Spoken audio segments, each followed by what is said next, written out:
Yeah, I will be starting with a session in some time.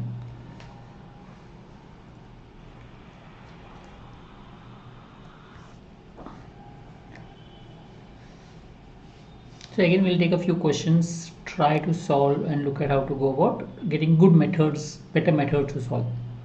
If you have not gone to the previous Patrick Pathshala, please go to all the sessions. I think the questions are good. If you can understand the methods, try to implement it and use it. There is also Road to JB and Road to 100 series which are there on the portal.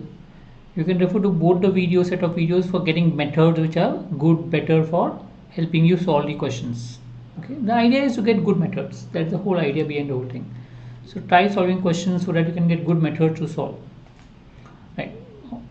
If you have any queries, questions, feel free to put in the chat box. I'll try to answer as far as possible. Right. So anyone who's writing the aptitude examination, it will help them basically to get good methods and to solve it faster. Basically, we're looking at tricks, turns of solving things quickly. Important because time is of essence in most of the aptitude exams, so it helps. So we'll start with the questions. Okay, start with the first. Go to the questions, try to understand it, try to see if you can get a good method of trying to solve the question.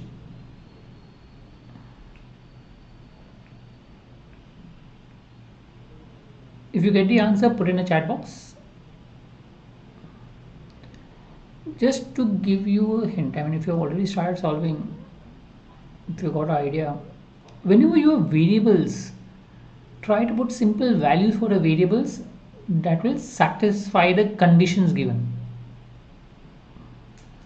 Okay, you need to, whatever the constraints given, it has to satisfy. So put values for the variables that will satisfy all the constraints that are there for the equation.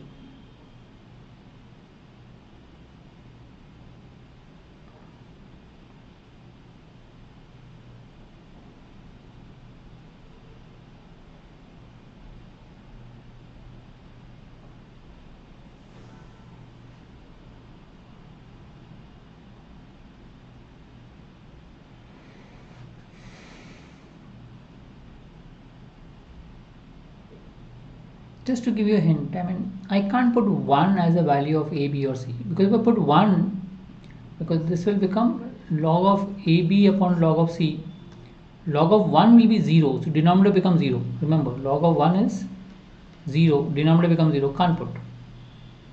So good way to try to put values in this case would be maybe to put a equal to b equal to c as 10. In the log, normally putting 10 is a good way of solving the sum. Putting a equal to b equal to c equal to 10 is a good way of solving.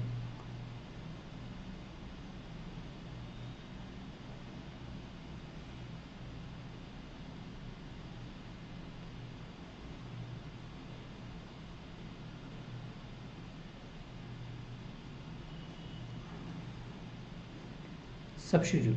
So if I put 10, if I put a equal to b equal to c equal to 10, you will get log of 100 to the base 10, which is nothing but 2 if you know logs, or you can say log of 10 square to the base 10, or 2 log 10 to the base 10, which is 2. So you get p as 2, you get q and r also as 2. You get p as 2, you'll also get q and r as 2. Substitute out here. So you get 1 upon 3 plus 1 upon 3 plus 1 upon 3, because 2 plus 1 is 3. You get the answer as 1, A option. Right? So here we took A, B and C as 10, 10, 10. To substitute it, you will get P as 2. Same way you will get Q and R as 2. The moment you get P as 2, Q as 2, R as 2, you get the equations 1 upon 3 plus 1 upon 3 plus 1 upon 3, which is 1. A option. Inequality.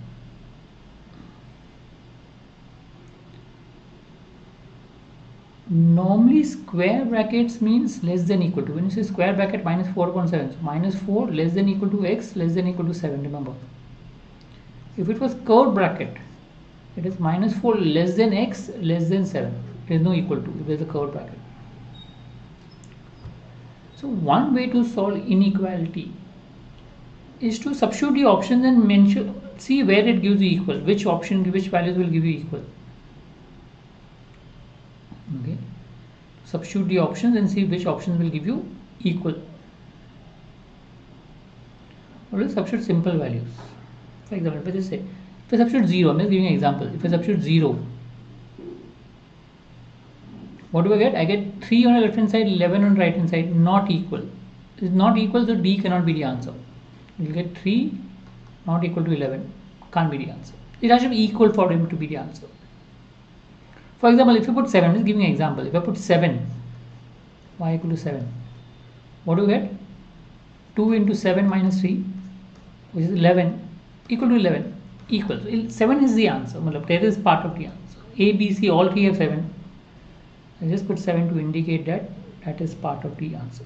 So in inequality, easiest thing to do is substitute the option and see which option gives you equal on both the sides. So the option that gives you equal on both the sides, that will be the answer.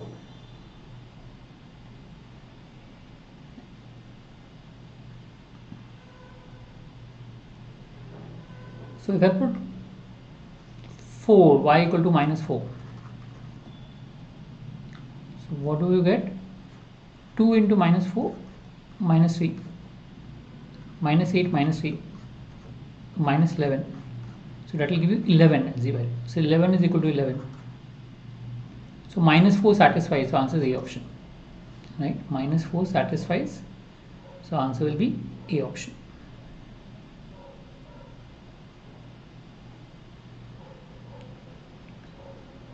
So moment one satisfies gives you equal to, you can directly mark the answer. Geometry looks tough. I'm not saying it is tough, but it is a simple way of solving it. If you can understand it, it is a simple way of trying to solve this.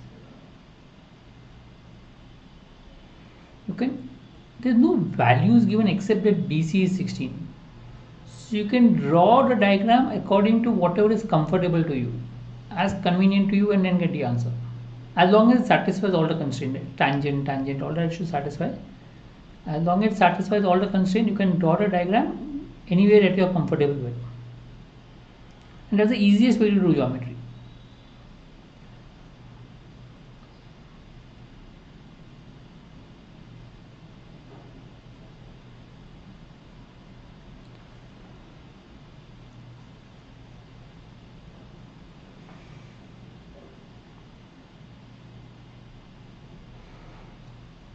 Okay, I'll redraw this figure for my convenience to understand it. Circle.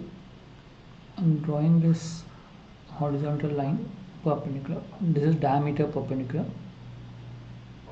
I'm taking this extreme length point, horizontal line. This is a horizontal line. I'm taking this extreme point, horizontal line, and from here I draw the value. Now, why did I take this extreme point? Because then this becomes 45, 45, 90. Radius 45, 45, 90. If I take this extreme point, so this also will become 45, 45, 90. It becomes easier to solve. And the tangent out here will be vertical. At this corner, the tangent will be vertical. Right? And this also will be 45, 45, 90. So it's easier. Look, I'm just drawing the diagram, so it becomes easier to get all the values. So once you get this, so you know this whole diameter is 16. So BC is measured as, so that's a BC is given as 16. The whole thing is 16. Remember 40, 45, 90. So the radius, this also becomes 16 diameter. So radius becomes 8. This becomes 8. So this will also become 8. 40, 45, 90 angle. So you basically want ED. ED will be 8. You can directly mark the answer ED 8. So theta question, it has to be 8. Once you get answer for one of the cases, it will be same answer for all the cases, no matter what the case is. Right? As I said, you draw a circle. I drew a 44 triangle because it's the easiest thing to draw. There is no constraint given to you. The only constraint given is diameter, tangent, which I drew.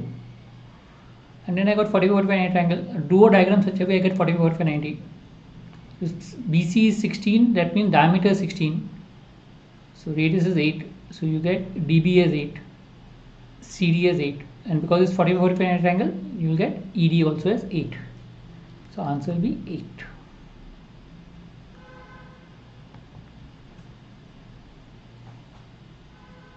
Average sum.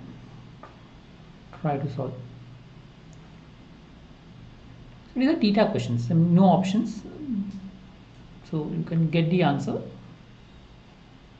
So if you look at previous question, also the theta question, I didn't use any equation, major equation, or try to solve it. There are simple tricks that can solve, whether it's theta or non-theta, doesn't matter. Know the techniques to solve the question, you will be faster.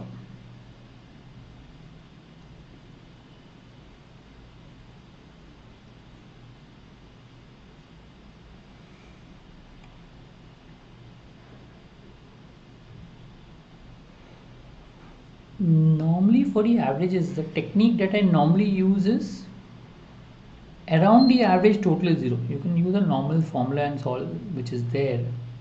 But one technique that you can use it, around the average the total is 0. So the overall average is 22 years 4 months, the overall average of teachers plus student.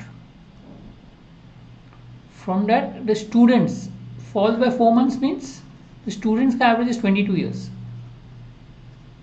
Student average is 22 years, which is minus 4 months. 4 months is 1/3 year, minus 1/3 year for 59 students. This is 59 students.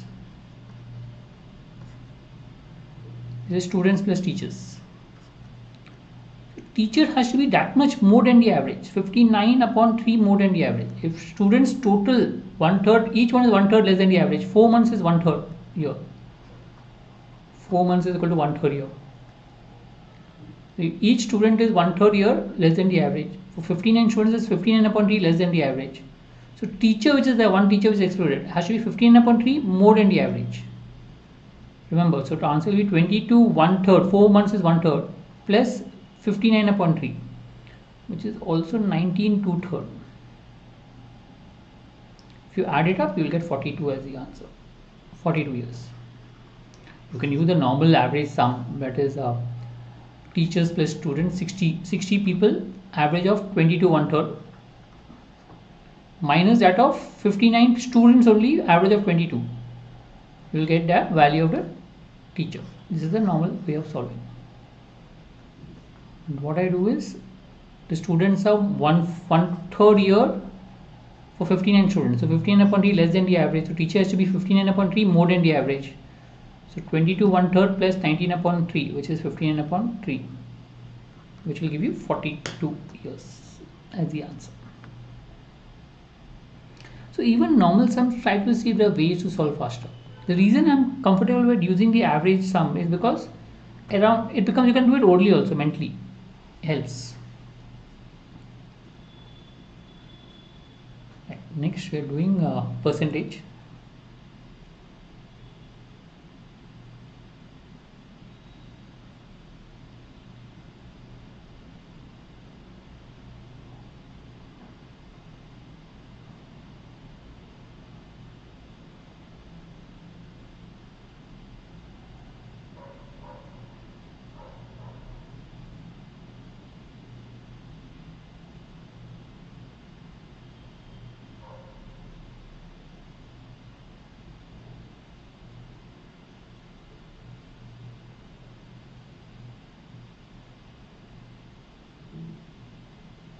If you've read the sum properly, you will realize that everything is given in terms of selling price. The profit percentage and a discount percent, all is given in terms of selling price. So it can make sense to assume selling price is 100 and solve. It could make sense to solve using selling price is 100.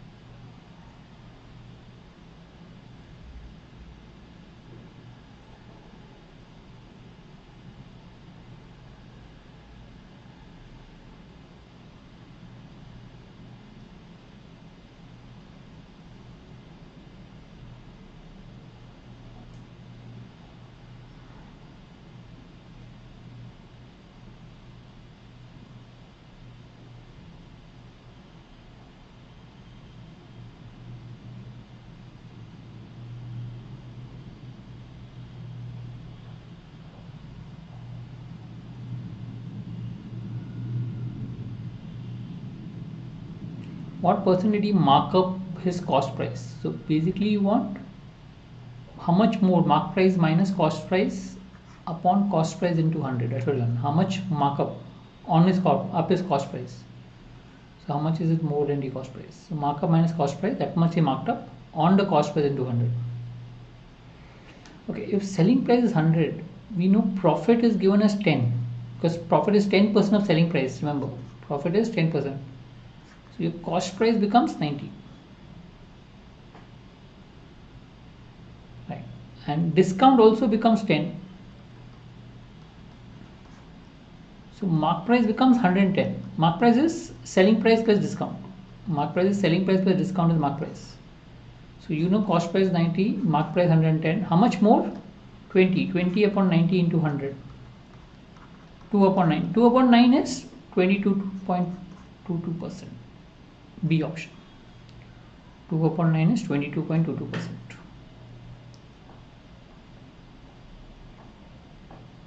Right. So you have assume selling price 100. So profit is 10% of selling price 10. So cost price is 90.